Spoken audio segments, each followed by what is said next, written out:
You should probably have more AIs on your team or in your company than humans.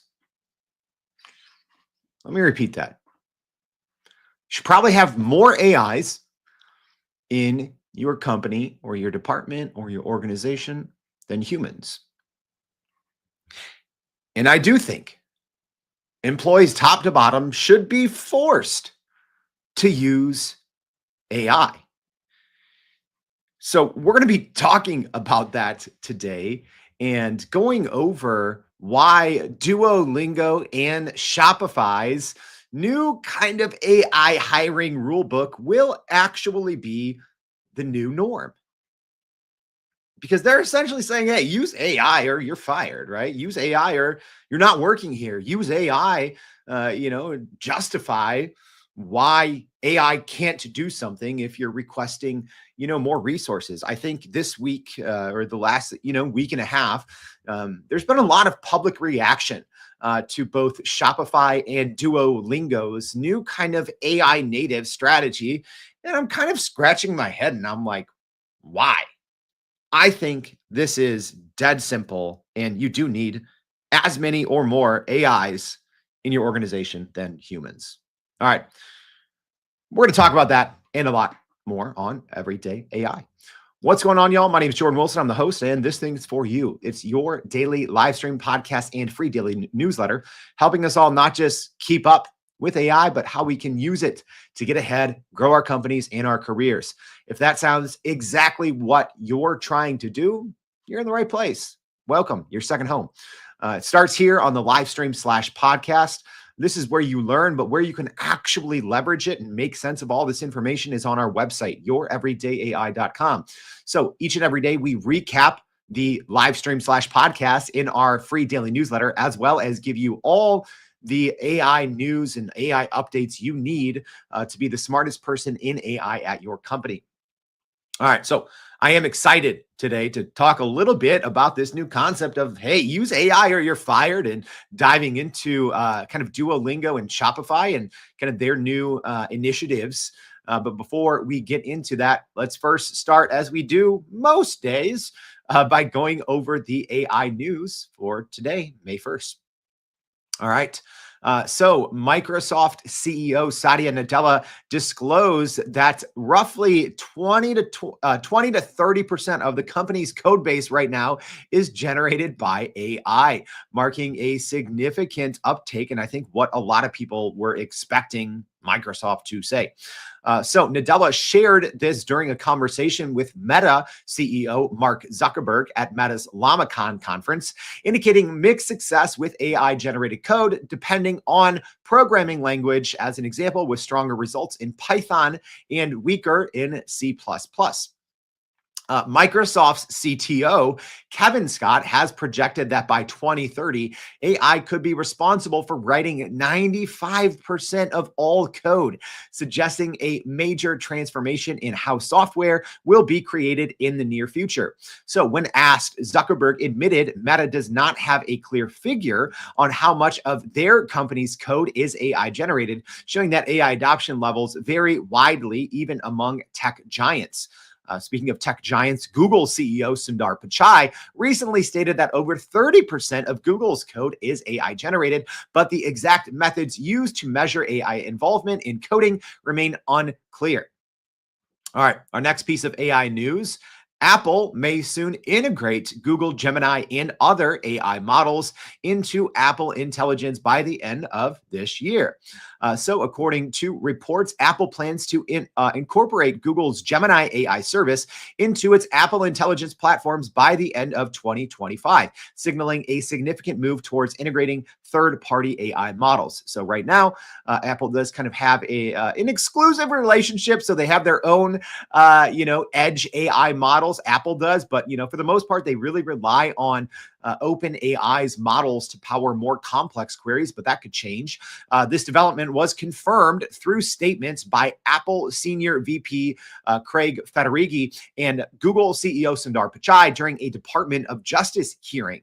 Apple previously indicated in June of last year that They planned to allow users to choose from multiple AI models, including Google Gemini, to enhance the quality and accuracy of responses. Pichai confirmed discussions with Apple CEO Tim Cook about AI development in the future distribution of Gemini and other AI apps through Apple Intelligence. Apple Intelligence is expected to use its own AI to evaluate and select the best third-party AI model for each user query, suggesting a more dynamic and competitive AI ecosystem within Apple's platform. Live stream audience, does anyone actually use Apple Intelligence? It wasn't the reason I got a new phone. I kind of needed a new phone anyways, I guess. But it was something I was looking forward to. And I'm like, this Apple Intelligence, it doesn't work. Like, it's not intelligent at all. There's no smarter Siri. It can't, add 2 and 2 to it. It's terrible. So, but I don't think that has much to do with what model you choose under the hood. But regardless, the new news is you should be able to get, Google Gemini, maybe by year's end in Apple Intelligence. All right. Last but not least, shares of AI and cloud computing companies jumped significantly on Wednesday, so yesterday, after Meta and Microsoft reported their quarterly earnings that exceeded Wall Street's expectations, signaling confidence in the AI sector's growth potential.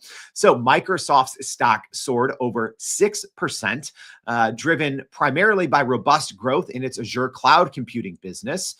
Which reassured investors that the company's substantial investments in AI are beginning to pay off.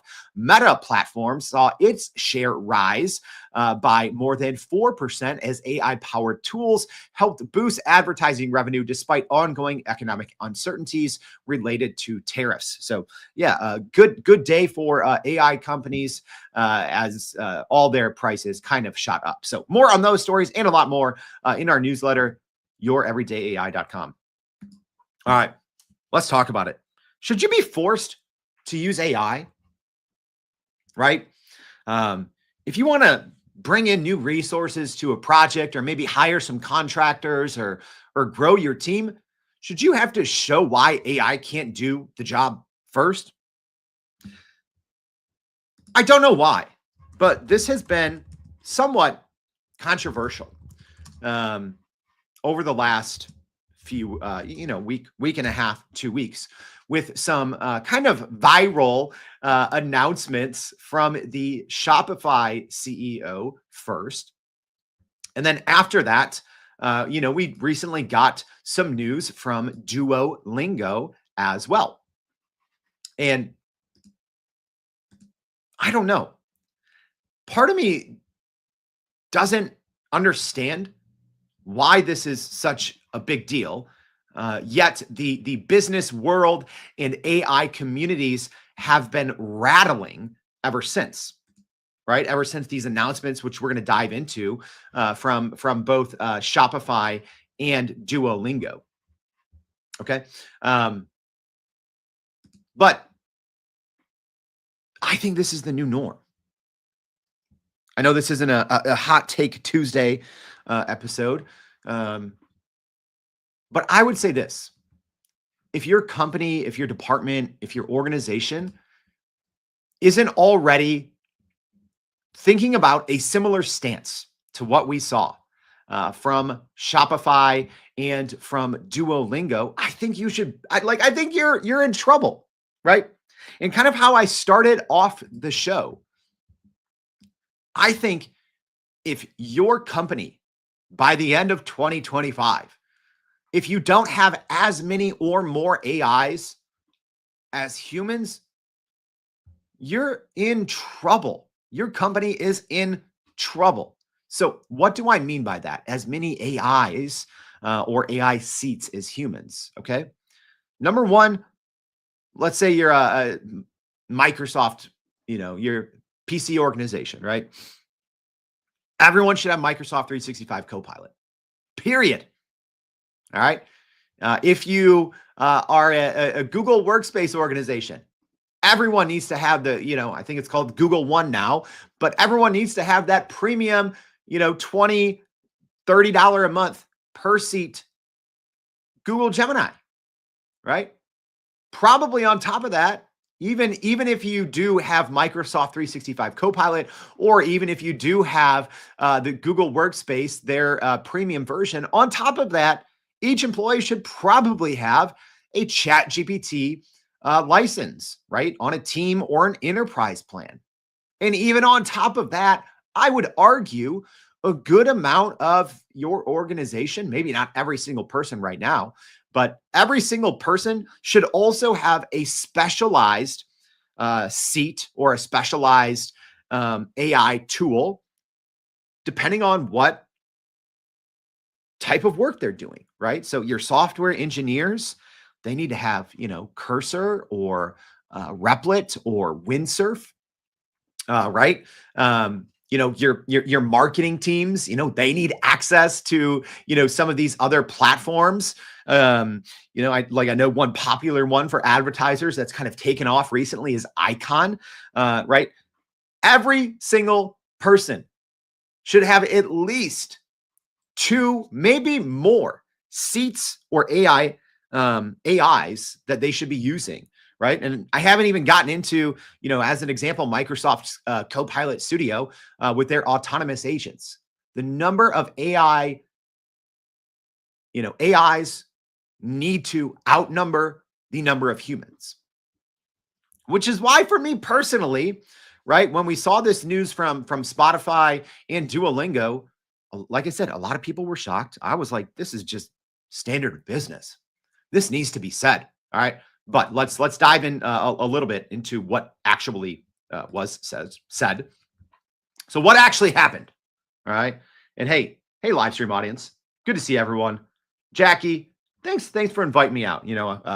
Jackie here from DePaul invited me out to do a co-keynote with Logan Kilpatrick from Google. That was a great time. So thanks for that. Live stream audience, good to see y'all. Fred, Angie, Marie, Rolando, all the YouTube crew. But let me know. Are you taken aback by what happened with Shopify and Duolingo? But here's actually what happened. So on April 7th, the Shopify CEO, some people said it was a leak, right? It looks like some internal employees first posted it online, and then the Shopify CEO just went ahead and just released it and said, hey, here's what I said to my team. But he put a memo out that made AI proof mandatory before hiring. We're essentially saying, before you go hire more humans, before you request more resources, you need to justify how an AI could not do this. Sounds maybe cruel, right? But I think it's smart. I think it's just sound business decision, right? Let's say you are trying to kick off a new project in your department. You work at an enterprise company, and maybe you're like, okay, we need to hire 2 new full-time people for this, and an agency and 3 contractors. If I was in charge, I would be like, why can't AI do it? Right? Like, why can't AI do it? And I think that the average business leader, you need to shift your mindset, right? I don't think this should always be a top-down initiative, right? Where a CEO has to come in and say, hey, you can't hire a human until you can prove an AI can't do that. I think, the average business leader needs to have that mentality. You need to constantly be going through these steps on your own first, right? And I don't know, if I was running a large organization and someone came to me, it would be the expectation that someone first has tried an AI, right? So even at my, very, very small organization, even 3 or 4 years ago, before ChatGPT, we literally, like, when we onboarded new people, we had this like how you learn document, right? So it's like, okay, number 1, you go, like, let's say if you're trying to learn a new website or, something new in the industry or new piece of software, right?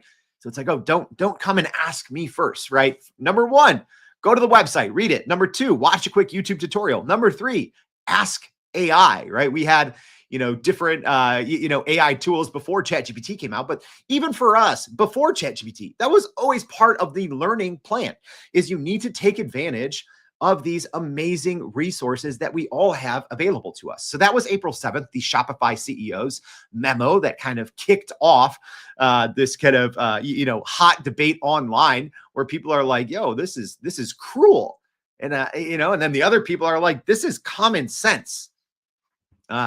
So a couple of days ago, so that was earlier this week, Duolingo had kind of a similar announcement where they said they are shifting to full AI first operations.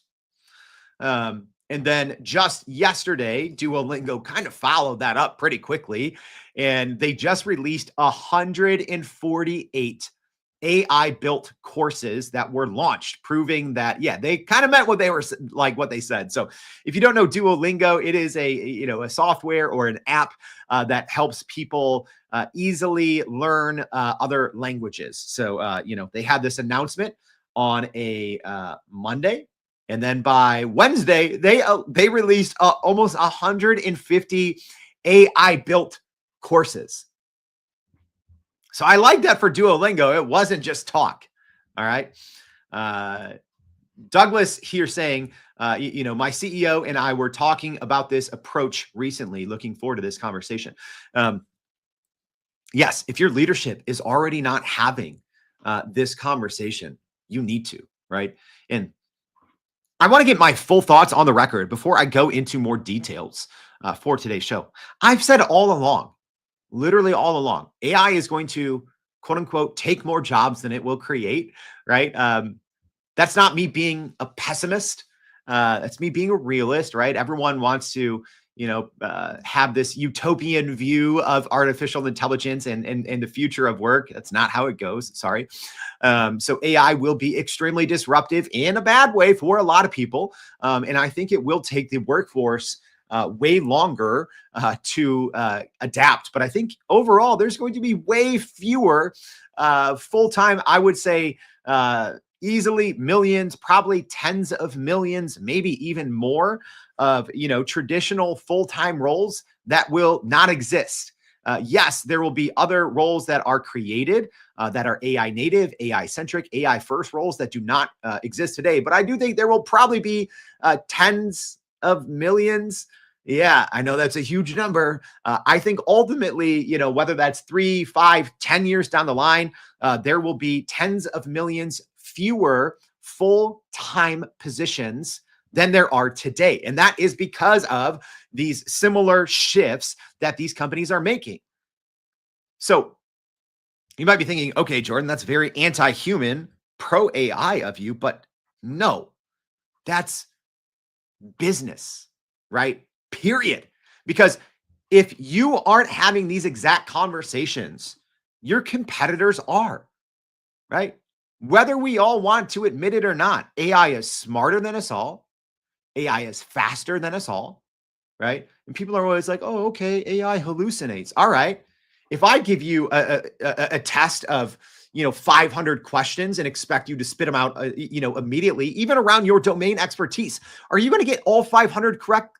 Absolutely not. Even the smartest humans in their line of expertise are not hallucination free, right? And as these models become more capable, we get these, these reasoning models that can think, plan, these hybrid models, these models that have these agentic capabilities by default.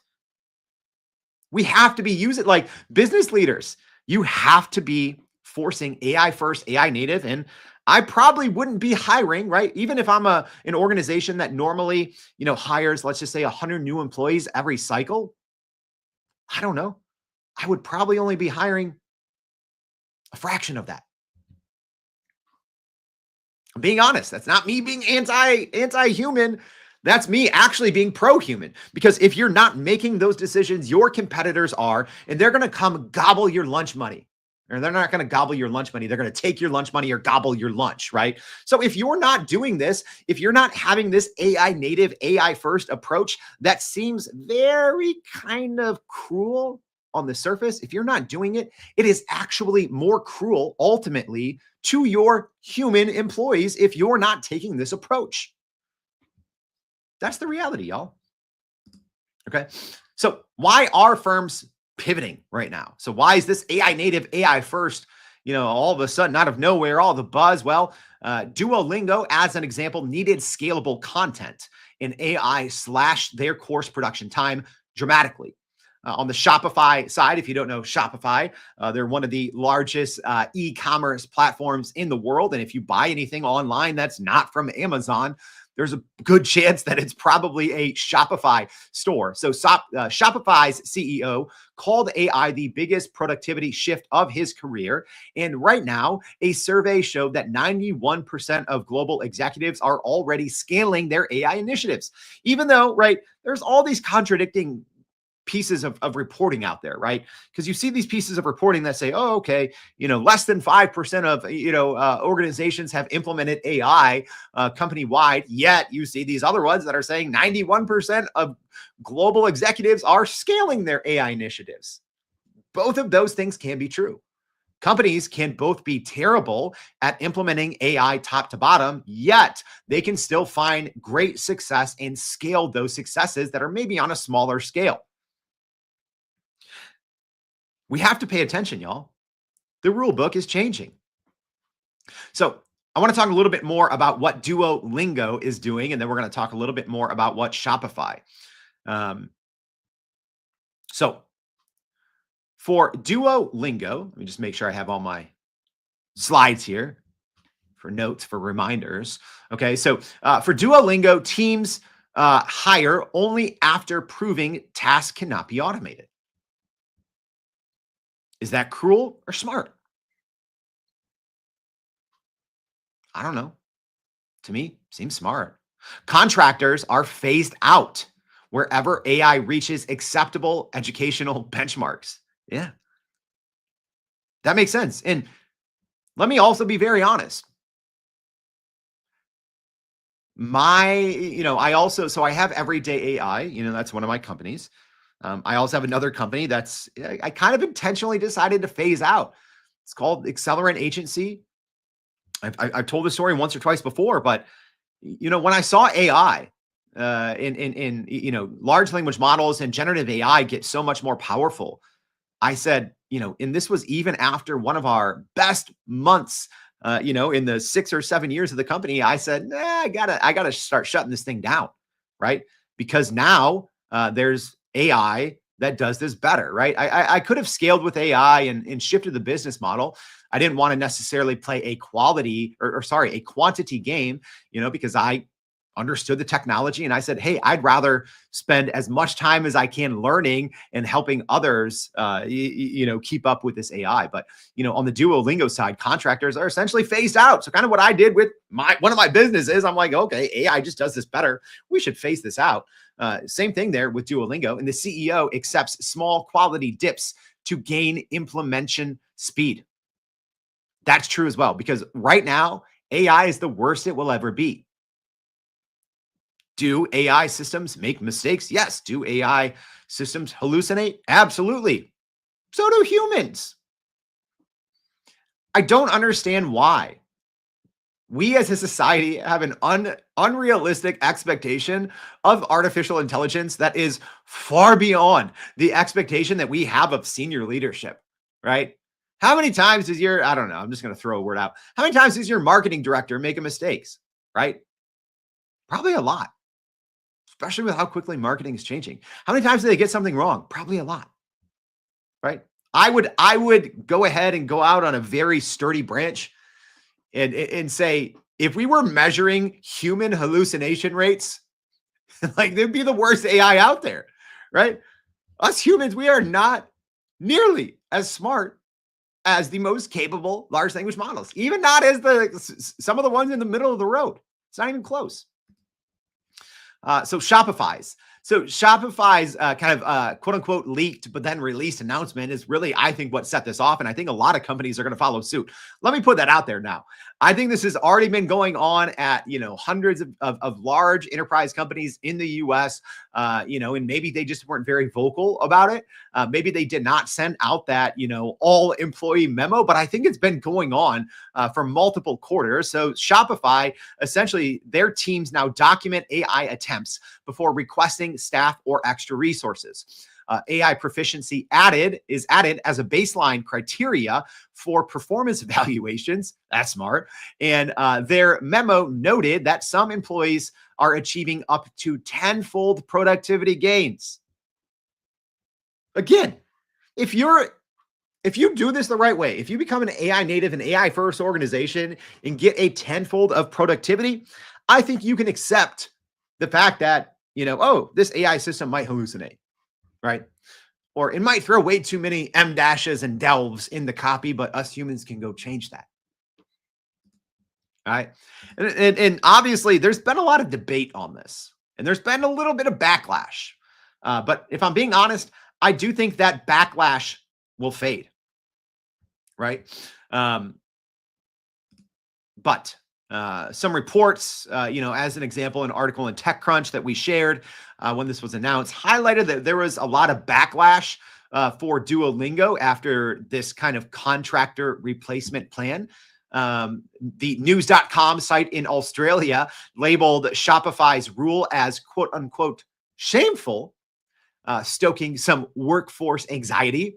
And there were a lot of threads on Reddit of people voicing their fears about entry-level opportunities evaporating because of these type of announcements or rules, right? Because generally what this does, if you look at the types of roles that today's AI systems are, making moot, more or less, it is a lot of times those introductory roles, maybe some researching roles, maybe some content type roles, maybe some marketing roles. Software development is another big one. Customer service, right? So, a lot of people are seeing this right now, at least as more entry level roles. So it is getting harder and harder for recent graduates to find jobs, right? Yeah. Quiet layoffs. Monica saying, this is so true. Humans make mistakes all the time. We all do. Yeah, absolutely. And as Jackie's saying, even humans have bias. Yeah, people are like, oh, this AI has bias, right? Okay, so do humans, right? All AI is it's a reflection of humanity, or at least what humanity has made available on the internet.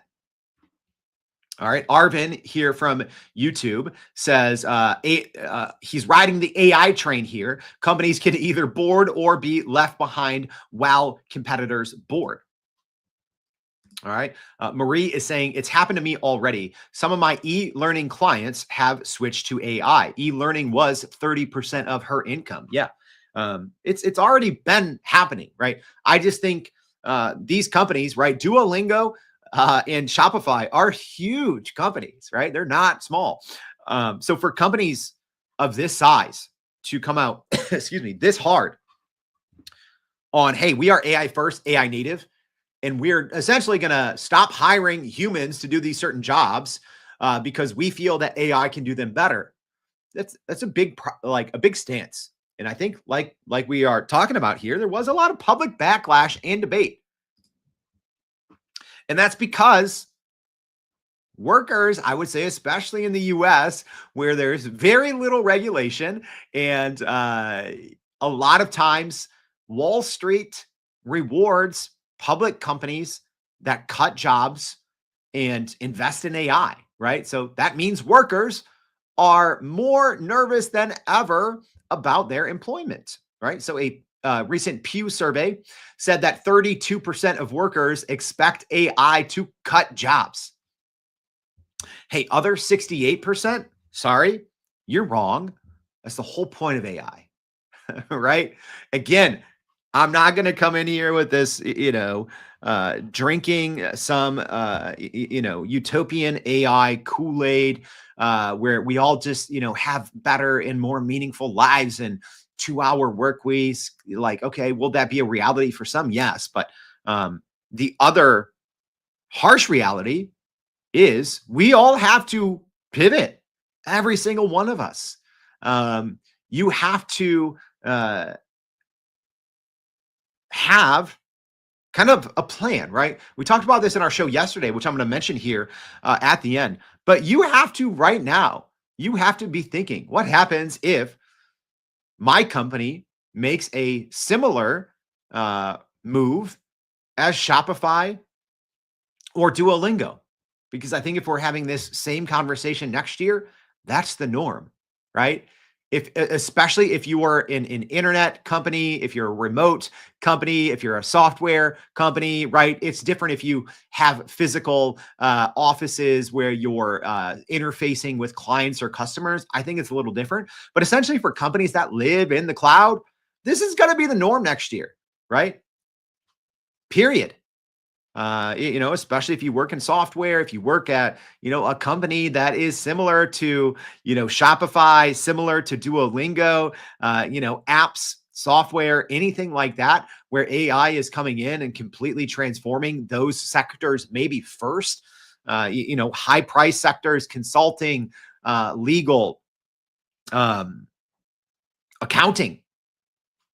You have to have, it's understandable if you have this kind of AI anxiety, but also it is my expectation if you are listening to this, number one, you're ahead of your peers, okay? Because you're tuning in, you're trying to learn, you're trying to better yourself, you're trying to, either ride this AI wave or make sense of it at least. So you're ahead of your peers, but you need to have that, what happens if, or maybe what happens when? What happens when my team gets smaller? What happens when, or maybe you're the CEO of a large organization? What happens when you get that feeling in your gut, oh my gosh, I have to stop hiring as many people because my competitors have gone AI native, right? Yeah, people think that, hiring fewer humans or firing humans is very anti-human. But like I said earlier, I would make the argument it actually might be in the best interest of the humans that you have to reduce your headcount for those humans that you still, have on board. So 52% report feeling more worried than hopeful about workplace AI. And a study also finds that executives are dissatisfied with AI tools despite heavy adoption. So what does that mean? What does that mean? Big organizations, enterprise companies, want to hire fewer humans. They want to use AI, but they're somewhat dissatisfied with the current AI tools. If only we could put two and two together. What does that mean? Oh, wait, you, listener, you can help solve that problem, right? Your organization wants to scale with AI, but its leaders aren't happy with the current implementation and the current tools. Okay, find your niche right there. You're listening. You're ahead of your peers. Be the one. I know, people get tired of talking about, AI steering committees and all these things. You need to be on those. You need to be the one that is learning and training, internal teams. If you're listening to this, you can be the one that, can be the glue for your organization, and that creates job security.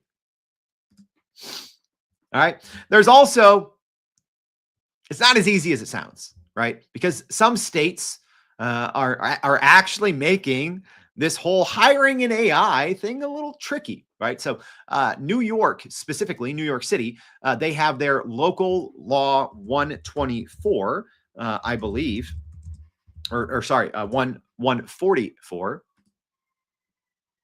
around it's automated employment decision tools, right? Or AEDT. Essentially, that's hiring AI, right? So it's pretty interesting. And we've talked about it on the show over the last year and a half, but this law requires employers to run an independent bias audit every 12 months on any automated employment decision tool before it screens applicants. Companies must give New York City candidates 10 days advance that an AI tool will be used and post the audit summary online for public review.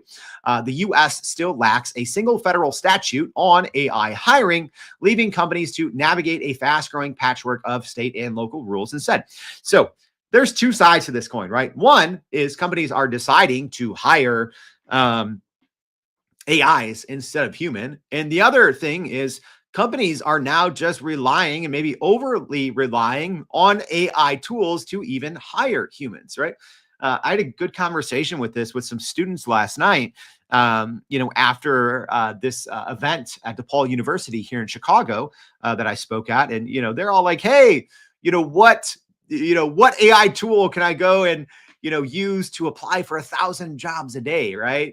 And I think that's where everyone's at right now, because everyone's like, I can't find jobs, right? Companies aren't hiring maybe the same as they were, 3 years ago, 4 years ago, or, pre-pandemic. The combination between hybrid work and AI tools, and now the kind of tightening of the belt with this new hiring norm, this AI playbook, it's creating a lot of anxiety, right? So even hiring practices and applying practices for maybe this lower number of jobs is changing. So here's my hot take. Ready? I know it's Thursday, but you have to adapt or fade. Period. There's no option, right? I will say this. There's always exceptions to any rule. But as someone that's lucky enough to talk to the smartest people in the world on AI, a lot of those conversations you all hear, I obviously have a lot of conversations that don't end up on the podcast, right? There's always exceptions to the rule. Let me say that. Will there be some companies that buck this AI first, AI native trend and grow their human headcount? Absolutely. But I will say for the overwhelming majority of companies, especially in the US, you need to learn from what Shopify is doing. You need to learn from what Duolingo is doing, as crude as that may sound. Even if it hits you in the gut as, this doesn't really feel right. I think the overwhelming majority of companies need to take that AI native approach. You need to look at your team. You need to say, where do we have redundancies? I'm not saying you need to fire people, right? You can shift them over. And when I do keynote speeches, I literally lay this out. I'm like, don't hire or, don't fire 70% or 50%. Here's what you need to do. So you need to have a plan. And I think there is a plan to do that. But you need to, if you're a business leader right now, if you're leading your organization, you need to be having those conversations, as tough as they sound. Hey, do we need to hire a person for this role? Do we need 20 people in customer service, right? Or should we scale our AI efforts in there and, cut that team in half? Or maybe as people leave or retire, we just don't refill those positions. Maybe we take half of them and we spin them up and we put them on a data collection or an AI team, right? So again, I'm not saying you need to reduce your overall human headcount, but you need to see where AI is better. And you need to come to that realization of, okay, maybe we don't need to hire these 100 people this year. Maybe we need to hire 20. All right. Or maybe this huge department, maybe we've been doing it all wrong. And maybe this department needs to be much smaller, and we need to find other roles for some of these people that now AI is just way better at their job than them. Yeah, there's quiet layoffs going on, 100%. McDonald here says it's a smart move. AI first, AI native. People are getting this wrong. So I hate, and you've heard me say this before, I absolutely hate the words upskill and reskill. If you're still pushing those words in your organization, when it comes to AI, it's bad news. It's bad news. We need to unlearn. Okay. Yeah. I should coin that term, right? I should go, I don't know, write a book on unlearning or something because it's hard to do, but that's what you need to do. You can't become AI native, AI first organization by, trying to sprinkle some AI in the middle of a process or at the end, right? Or just maybe, let's just start this process with AI. That means AI first, right? And then we do everything else the same. No, you need to unlearn. You need to adapt or you will fade. Your company will fade because this hiring model that we've been going through soon just becomes this new hiring model of, AI first, AI native, that's going to become the baseline. This Duolingo, Shopify, although it's grabbing all the headlines and attention now, this is normal business practice because those competitive gaps are going to widen very sharply in the next 9 to 18 months between those that have gone true AI native, AI first, and those that are still just, we use AI here and there where it makes sense. Because operating AI first now means you are actually competing. Whereas if you're not, you're signing up to fade away. All right. So here's what you need to do. You need to map your workflows. You need to flag tasks that mature AI can safely automate today. And when I say mature AI, you need to be using the best and the brightest, right? You need to be using these models that can reason, these models that can think and plan, these hybrid models. You need to be using agentic AI. It's not as tricky as it sounds. And you need to, I will say, instead of upskilling every employee, you need to unlearn and relearn every single employee on core generative AI tools using these different systems. And you need to bake AI proof of attempt into hiring budget and performance templates, right? You need to be measuring how much each and every employee is using AI and their productivity gains, because you need to be reevaluating how you do work. So, is it harsh to say use AI or you're fired? Is it wrong for companies to hire fewer humans and to use more AI? I don't think so. I think it's the only way forward. If you're a business leader, if you're a business owner, if you are a decision maker, it seems counterintuitive. It might hit you in the gut and be like, this seems wrong, right? But if you care about the longevity of your organization, you have to do it. You need more AIs than humans. Number one, that means you need to equip your current humans with AI. You need to emphasize AI literacy and training. You need to give them tools, but every single employee should have at least, I would say, 2 to 3 different AIs, right? So whether that's a ChatGPT enterprise license, Microsoft 365 Copilot, Google's Gemini across the workspace, or those kind of domain or department specific AIs. All of your employees need them. You need more AIs than humans. That's step one. You need literacy, education, and training. So people need access. They need training. And then you need to rethink. You need to rethink the business playbook of the last 20 to 30 years and kind of learn from exactly what Duolingo and Shopify are doing, because that's the new norm. That's how business works now. All right.